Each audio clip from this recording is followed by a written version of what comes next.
FreeBird, Musk's first 30 days at Twitter.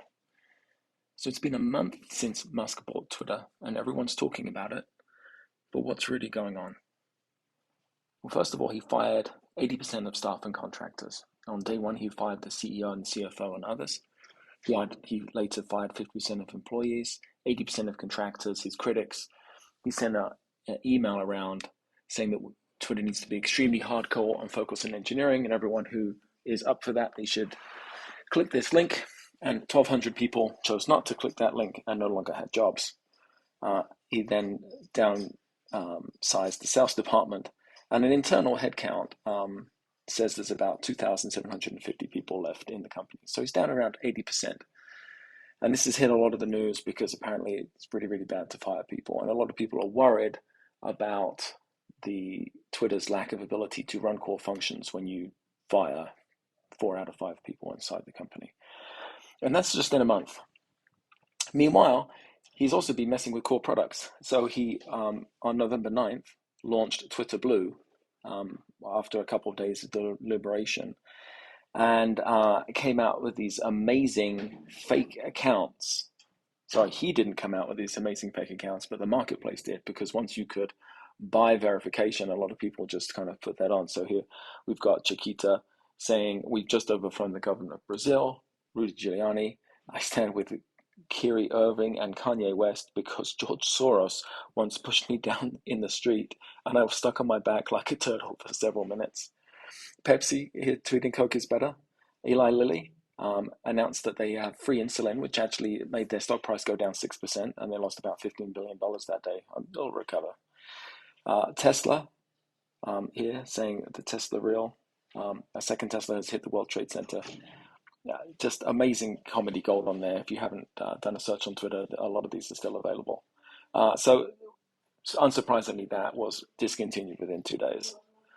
And this, of course, has terrified media and C-list celebrities alike. And I'm not trying to make fun of C-list celebrities, but I'm making fun of the media because they then trotted out and said, all these media, all these celebrities that are leaving the platform. And when you don't get to say who was leaving the platform, it's Shonda Rhimes, Tony Braxton, and Sarah Bareilles here. I don't even know how to say her name. So these are people I'm not completely familiar with, and I'm sure Twitter will feel deep loss. And they had legitimate concerns about an increase in hate speech and other things, and in living in a Musk dystopia.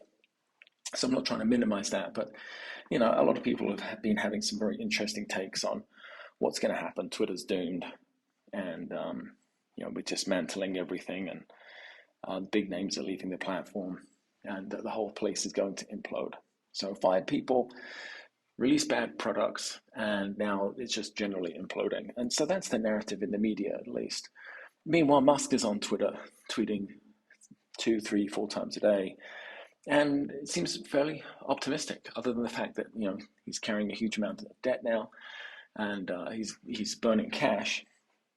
But Twitter continues to add accounts, and new user signups are up, and hate speech is down, according to internal numbers. So what's really going on? Well, let's dig back a little bit, bro, just to look at the context of Twitter here. And what we see is net income has really been mostly flat for the last 5 years. Twitter has really struggled to make money. Revenue's been up and daily users has been up, but they haven't been making money. And so what's behind that? And one of the major factors here is the number of employees has also been growing along with daily users. Elon Musk said this in the tweets that he got. Not the tweets, sorry, the texts that were released to the court of Delaware when he was, for a short while, being litigated by Twitter for not buying it. And he had said, "My biggest concern is headcount and expense growth. Twitter has about 3 times the headcount per unit of revenue of other social media companies, which is very unhealthy." And that's, employee count has been growing. And if you do look at other technology companies, major technology companies. I know these are not all apples to apples. Some of these are apples to oranges. But Netflix, $3.3 million per employee. Apple, 2.2 million. Google, Meta, Microsoft, Adobe, all doing very well, and Twitter about 660,000 per employee. If you don't include the contractors, it goes down in half. But this isn't a massively detailed summary. This is a slightly better than the back of a napkin here. I don't know if any of these, which business units are included, which aren't, and we're not comparing the same period to the same period. So take this with a pinch of salt, but just in terms of a big picture, you can see that, pre-Musk, it was doing very bad. Post-Musk, if revenue stays the same, they're going to get right up there in the mix. And that's assuming that revenue will stay the same. We can assume that revenue has dropped based on a lot of advertisers leaving the platform. Will they come back? Will they won't? Will they not? We'll find out in time. But this is the thing. Twitter's been very poorly run for a long time. Jack Dorsey has been very vocal about this, and he's talking about it's a poorly run mess, and he should have never let corporate money in, and that he should have been a platform the whole time, and he dislikes the board, and he's been trying to do stuff, and the board has been blocking him, and so he stepped out. He just didn't want to be there anymore, and he appointed Agrawal, which we'll talk about in a minute. But this has been widely known throughout the industry in Silicon Valley that Twitter is a poorly run mess. And meanwhile, Musk's plan has been very clear. He wants to become the everything app. And he wants to add new sources of revenue. He wants to focus on technology over moderation, so less people, more technology. He wants to provide more truth. He wants to bring the platform back to center. It's perceived as a stronghold of the left.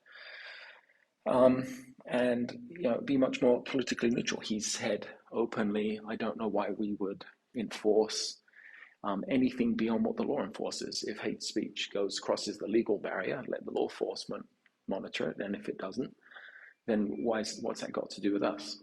And then he later said, well, we can reduce reach, so we'll just stop pushing out content that we think is objectionable. So he has some ideas about this. Who knows how it's going to work? But his underlying thesis is very clear, which is get out of the moderation game, cut headcount by 75%, focus on technology, focus on engineering, give the engineers the baton here, as it were. And so the root issue here is culture change. And that's what I want to focus on for this case study, is the things that are happening in the culture change. So if we can get away from the surface issues of, oh no, Musk is firing people and humans are important, which they are, and the other alarmist thoughts of, he launched Twitter Blue and it totally didn't work and now he looks ridiculous. What's really going on behind the surface here? And the real change here is moving from a people culture to a task culture. In a people culture, the culture focuses on feelings over results. So the company wins, or we win, when everyone's successful and everyone's included and everyone feels good. And we want to maximize well-being. You see this most in nonprofits and government organizations, and then in some other companies. And this is either called, a caring organization, if you want to be nice to it, or it's a touchy-feely organization, a bleeding heart organization, if you don't like it this way. On the other end of this extreme is a task-based culture, where we focus on results over feelings. And we win when the task is completed.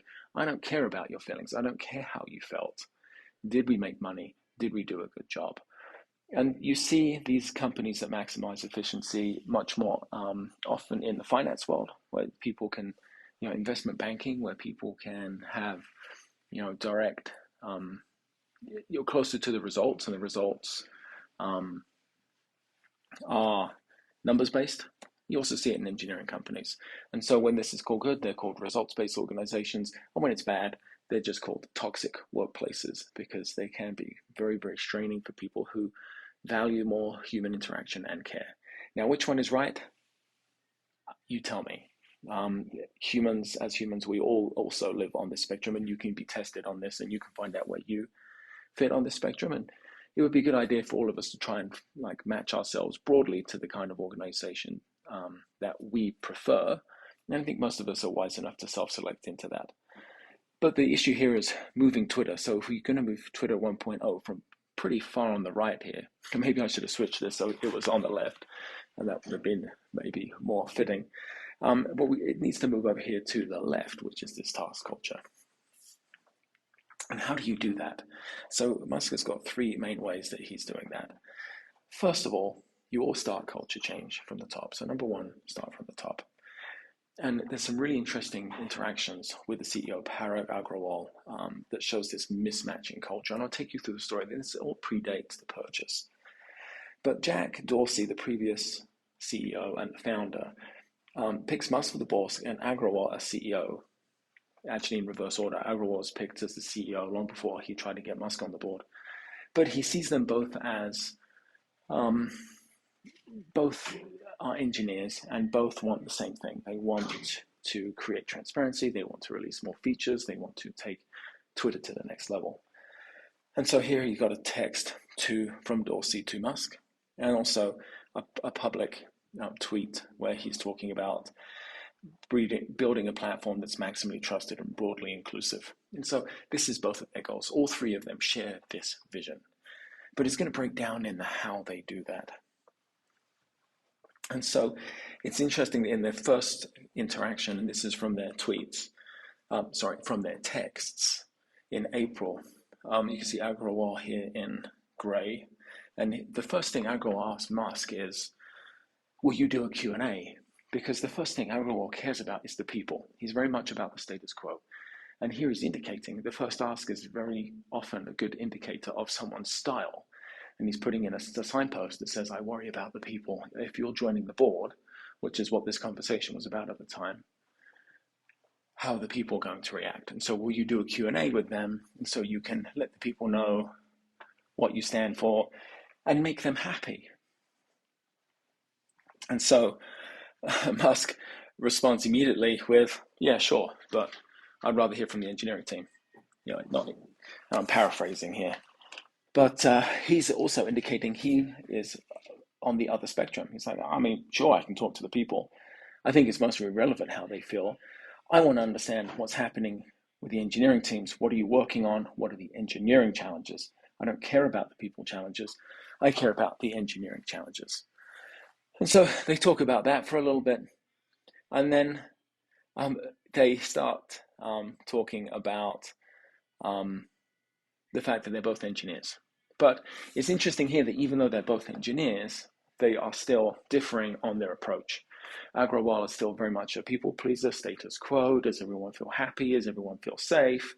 And Musk is, everybody wins when we get the job done, and I just want to see the code. And all this other stuff I'll humor you with, but I'd much rather see the code. And I don't even really believe in management, by the way. I love that text at the bottom. Frankly, I hate doing management stuff. I kind of don't think anyone should have the boss of anyone, but I love helping solve technical product design problems.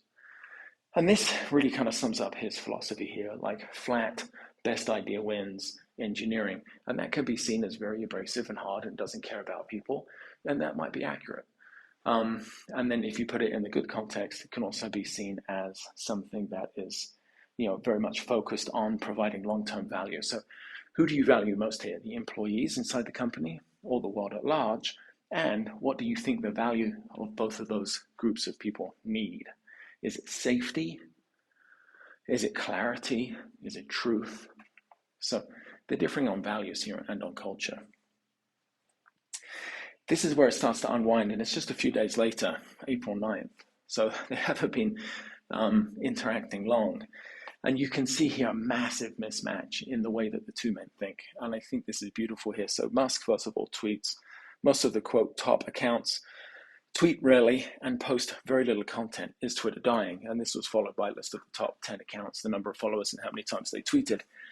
And so Agrawal responds in a text to Musk saying, you are free to tweet, is Twitter dying, or anything else about Twitter.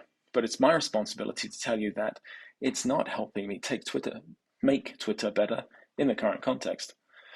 Next time we speak, I'd like you to provide your perspective on the level of internal distraction right now and how it's hurting our ability to do work. I hope the Ask Me Anything AMA will help people get to know you, to understand why you believe in Twitter, and to trust you. And I'd like the company to get a place where we are more resilient and don't get distracted, but we aren't there right now. And so, it's actually fairly easy for me to put myself in that position, because just reading that, I think I had a very similar reaction to what Musk had, based on the fact that I am much more in the results spectrum than Agrawal. Maybe not as much as Musk, but I trend towards that direction for sure. And just as soon as you read this, there's so many red flags in this. And so, first of all, okay, Musk is tweeting facts and information and asking a question. Agrawal's first response is protect the people. Secondly, he reveals that he's not really in charge of the people around there. He said, look, there's all this noise happening. And he's showing that he can't control it. And basically pointing out that his style of keeping the people happy means that he is at the service of all the people in the company. So Musk knows the company is bloated, sees that Agrawal is being motivated to keep all these bloated employees happy, and knows that that's a losing game. And so he immediately responds with a task-based tweet. It doesn't even argue with any of that. Just goes straight to, what did you get done this week? I mean, that's just a brutal response. It's brutal in its simplicity, and just shows like how far down onto that left-hand side of the way we drew it Musk sits. And then immediately, within a minute, I'm not joining the board. This is a waste of time. We'll make an offer to take Twitter private. And, I'm not Elon Musk, but seeing this, my reaction is, he's looked at that and thought, I can't change. I can't work change through Agrawal. What I have to do is fire 75% of the people. I've got to put engineering back at the heart of the culture. I have to get away from moderation. I've got to get back to the technology. And Agrawal is saying, after Musk has asked fairly a benign question on the spectrum of things for Musk, and he's, suddenly looked at that and said, look, I can't, there's no hope. I'm so far away from being able to do what I need to do through this individual. It's not even worth engaging. It's a complete waste of my time. The only way I'm going to get done what I need to get done with Twitter is to buy it. And so he does. And on the first day in charge, Musk then fires Agrawal, who, by the way, is a lovely guy, right? Was he wrong? No, but just a difference in philosophy here. And so the two men, even though they have the same vision, differ massively on the how it needs to happen. Musk is happy to, break some eggs to make an omelet, as they say, and Agrawal believed in a much more patient and human-centric approach. The number two thing that Musk has done in this transfer over the last 30 days is been incredibly clear and allowed people to align to that culture. So he sent this ultimatum email, a fork in the road, basically talks about being extremely hardcore, working long hours at high intensity, and writing great code. Basically, we're going to put engineers back at the center of the business. And if you're not prepared to do that, you should leave. And he gave an opt-in, like anyone. So I'm sure that you want to be part of the new Twitter. Please click yes on the link. So if you are sure that you want to be part of the new Twitter, please click yes on the link below. And so there was a form. And if you click this, you get to keep your job. And if you didn't, you got to leave. And now the media had a field day with this. They're like, oh no, Musk sent an email and 1,200 people left. How much of an evil, jerk do you have to be to send an email and have, another half of your employees leave when you already lost half? And so, so here's the headlines. Many in the media are people first culture. So headlines tend to focus on the mayhem, the risk, and the brutality, right? So the Twitter teeters on the edge of another tweet.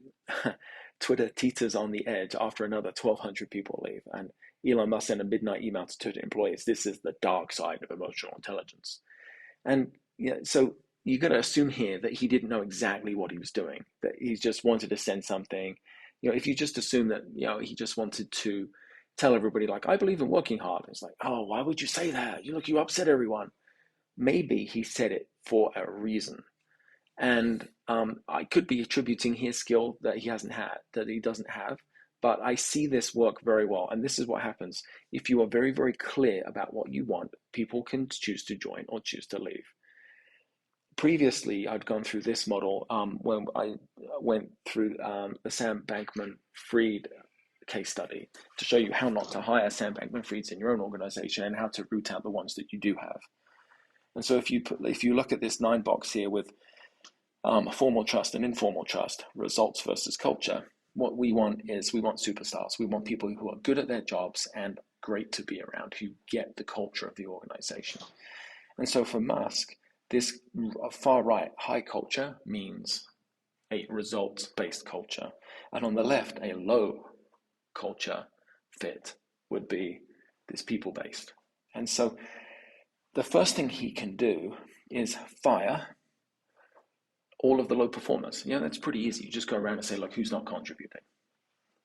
Who hasn't done much? And so you see him asking a lot of questions like, what have you written?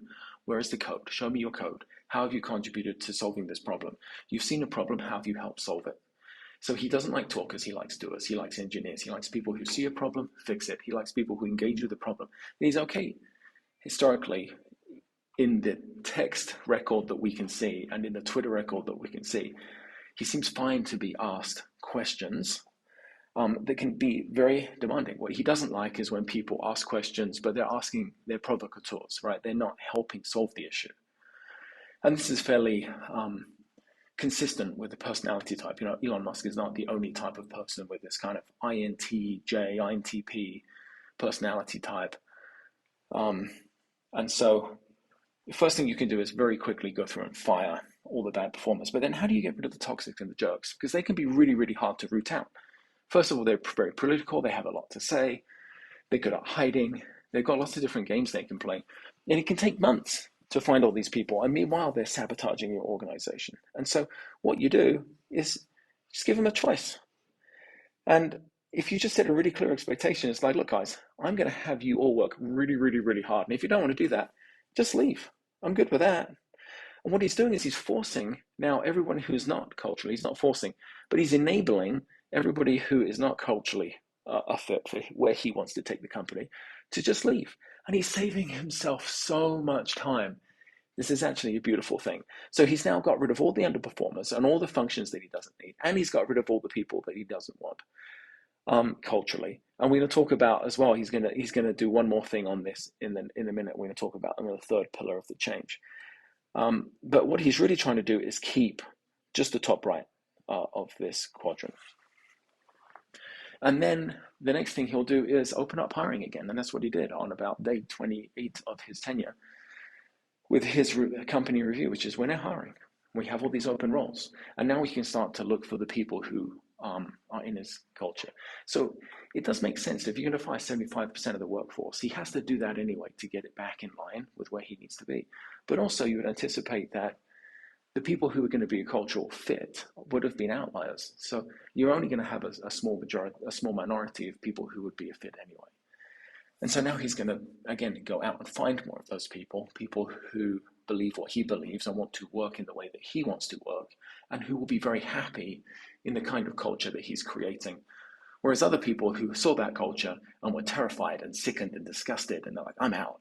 And were they wrong? No, they're not wrong. Neither side is wrong in this. It's a preference. So the third thing you have to do is you have to build the culture around the leader. And I'm going to share a couple stories here that I just think are fascinating. And I've done cultural change for a long time. And what happens is you see in a team or a whole organization, but let's pick a team here. If you've got a team of 10 people, they're all going to have slightly different personalities, and they're all going to have slightly different preferences of how things should be done. And as we've been discussing this whole time, there's no right or wrong way of doing it. Although there are wrong things you can do, but culturally, there are no right or wrong cultures per se. They're just our cultures. There are preferences. Are you left-handed or right-handed? Which one's evil? They're both fine. So what you can't do as a leader is change yourself every day to everybody else's culture. Like, you have to set a culture, and you can choose to do that based on the majority of the organization. And then you can kind of fit in as the leader and say, okay, I will adapt, depending on where you are in the organizational structure, or you can have everyone else adapt to you. And in a company, like this, where Musk has put in, tens of billions of dollars of his own money, and he is the CEO, and he's done this before, you're going to anticipate that the culture needs to adapt to him. So if you can't adapt to Musk, you should probably leave. And so here again, we see the headlines. Elon Musk fires Twitter employees who criticize him. And, so you're already kind of heading towards the answer with me because we've talked around it already. Is it bad to fire people that disagree with you? Well, yeah, I mean, the general consensus is yes, right? Because you want diversity of opinions. But what we see here is the people who are disagreeing are actually just low-hanging fruit of cultural outliers. They're not true disagreeing. They're not disagreeing in a constructive way. They're just throwing rocks. So in this article in the New York Times, this guy, Eric, who I don't know, I've never met, Elon Musk tweets something, and then Eric responds, I've spent about 6 years working on Twitter for Android. I'm going to say this is wrong. And so then Musk engages with him and asks him, well, how would you do it? What do you think? And then just fires the guy. And that could see as retaliatory. And you can be, if you want to keep the narrative that Musk is just this evil dude that doesn't have a heart, that fits the narrative. It's beautiful. But if you look at actually what we're trying to do here is like re-engineer the company, you'll see that there's a different approach here.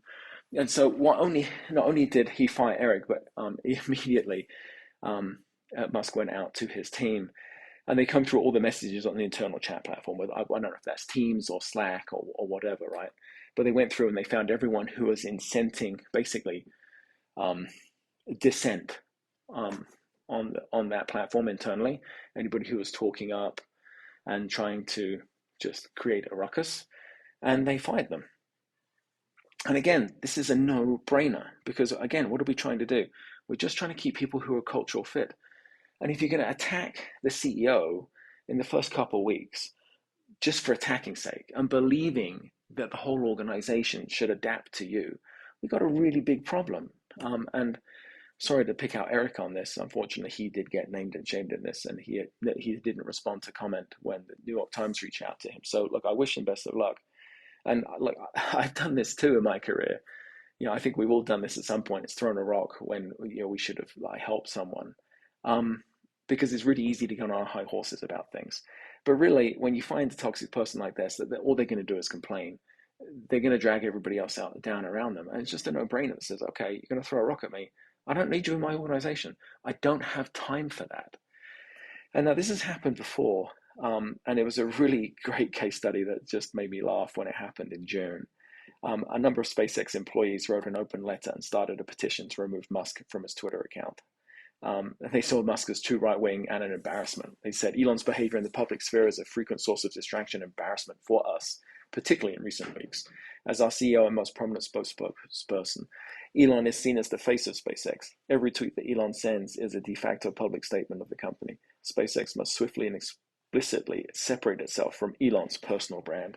So I just love this, that they decided to do an internal, they felt strongly enough about this. Musk was, I don't know what he was doing at the time. Maybe he was smoking weed or talking about horse dicks or whatever Elon does, but they just didn't like it. Now, which is funny considering SpaceX is a private company and Musk is the CEO, and I don't know if he's the majority shareholder, but he clearly has the power there.